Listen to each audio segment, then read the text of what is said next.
নমস্কার, আমি আচার্য কুশ মুখার্জি অ্যাস্ট্রোপামিস নিউমোলজি সেন্টারের পক্ষ থেকে বলছি।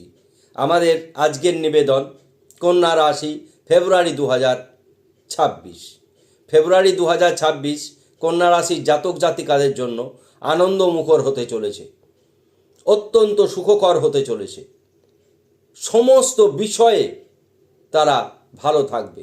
শুধুমাত্র বিবাহ ক্ষেত্র, দাম্পত্য ক্ষেত্র এবং গুপ্ত শত্রু বৃদ্ধি হওয়ার একটি সুনিশ্চিত অবস্থান লক্ষ্য করা যাচ্ছে। কেন? প্রথমেই আমরা বলবো গোচর, অর্থাৎ 1 ফেব্রুয়ারি 2026 গ্রহদের বিন্যাস কোথায় কে অবস্থান করছে, শুভ অবস্থান না মন্দ অবস্থান। প্রথমেই বলবো বৃহস্পতি মিথুন রাশিতে রয়েছে, চন্দ্রদেব কর্কট রাশিতে স্বক্ষেত্রে রয়েছে, কেতু রয়েছে সিংহ রাশিতে, মকর রাশিতে চতুর্গ্রহী রাজযোগ তৈরি হয়েছে রবি বুধ শুক্র মঙ্গল। এছাড়া এরা পৃথক পৃথকভাবে একাধিক রাজযোগ তৈরি করেছে। রবি বুধ বুধাদিত্য যোগ, বুধ শুক্র লক্ষ্মীনারায়ণ যোগ, রবি শুক্র শুক্রাদিত্য যোগ, রবি মঙ্গল সমৃদ্ধি যোগ, বুধ শুক্র লক্ষ্মীনারায়ণ যোগ, রবি বুধ মঙ্গল সুসমৃদ্ধি যোগ বা বৃদ্ধি যোগ। একে বিশেষভাবে অর্থপ্রাপ্তি যোগ বলা হয়। যখন এই তিনটি গ্রহ একত্রে হয়, যে কোনো রাশিতেই অবস্থান করুক, রবি মঙ্গল ও শুক্র এরা একসঙ্গে উপস্থিত হলেই সেটি বিশেষ আর্থিক লাভের একটি অবস্থান তৈরি হয়। রাহু আনন্দ ক্ষেত্রে রয়েছে, শতভিষা নক্ষত্রে, নিজস্ব নক্ষত্রে, অত্যন্ত শুভ ফল প্রাপ্তি দেবে। কিন্তু মিথুন রাশির জন্য এটি অবস্থান হচ্ছে ষষ্ঠ, অর্থাৎ গুপ্ত শত্রু বৃদ্ধি হবে। সপ্তমে শনির অবস্থান ভালো নয়, তাই প্রেম বিবাহ দাম্পত্য ক্ষেত্রে কন্যা রাশির জাতক জাতিকাদের কিঞ্চিত সমস্যা দেখা দেবে। গ্রহের অবস্থান শুনলেন, শুভ অবস্থান শুনলেন, অশুভ অবস্থানের মধ্যে ষষ্ঠে রাহু, সপ্তমে শনি। যদিও এরা নিজস্ব নক্ষত্রে রয়েছে, শুভ অবস্থানে রয়েছে, একজন গুরুগৃহে রয়েছেন আর একজন আনন্দ ক্ষেত্রে রয়েছেন। এমতো অবস্থায় কন্যা রাশির সর্বক্ষেত্রে উন্নতির জোয়ার বইবে। আমরা অ্যাট এ গ্লান্স কোথায় ভালো কোথায় মন্দ সেগুলি বলবো। প্রথমেই বলবো শরীর মন অত্যন্ত শুভ। দ্বিতীয়, ধন স্থান অতি শুভ। ভ্রাতাভগ্নির সঙ্গে নতুন যোগাযোগ স্থাপন হবে।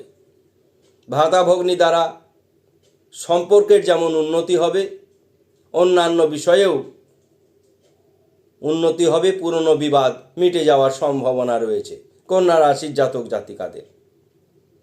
এবং বিশেষভাবে তারা দান ধ্যান করতে পারে, বিশেষভাবে তারা দান ধ্যান করবেও। এটি একটি কন্যা রাশির বিশেষ দিক হবে। ভ্রাতাভগ্নি বললাম, মা বাবার শরীর ভালো যাবে, শিক্ষা অতি শুভ, সন্তান অতি শুভ, গুপ্ত শত্রু বৃদ্ধি পাবে। বিশেষত বিপরীত লিঙ্গ দ্বারা ক্ষতি হওয়ার সম্ভাবনা প্রবল, মিলিয়ে নেবেন। প্রেম বিবাহ দাম্পত্য ক্ষেত্রে যারা মাঙ্গলিক বা যাদের দ্বাদশে শনি রয়েছে, তাদের জন্মকুণ্ডলী বিচার বিশ্লেষণ করে বিবাহে অংশগ্রহণ করা উচিত। অথবা শনির প্রতিকার জেনে নিতে হবে, কী ধরনের প্রতিকার করলে সেই বিবাহ ক্ষেত্রে শুভ ফল প্রাপ্তি হয়। যাদের বিশেষত কন্যা রাশির জাতক জাতিকা রয়েছে, যাদের সপ্তম বা দ্বাদশে শনি থাকলে অবশ্যই তার প্রতিকার একান্ত প্রয়োজনীয়।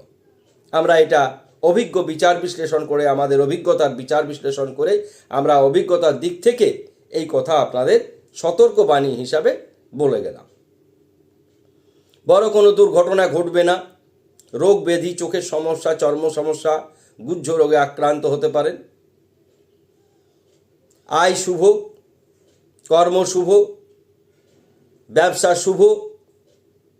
ব্যয়, যেহেতু ব্যয় ক্ষেত্রে আমরা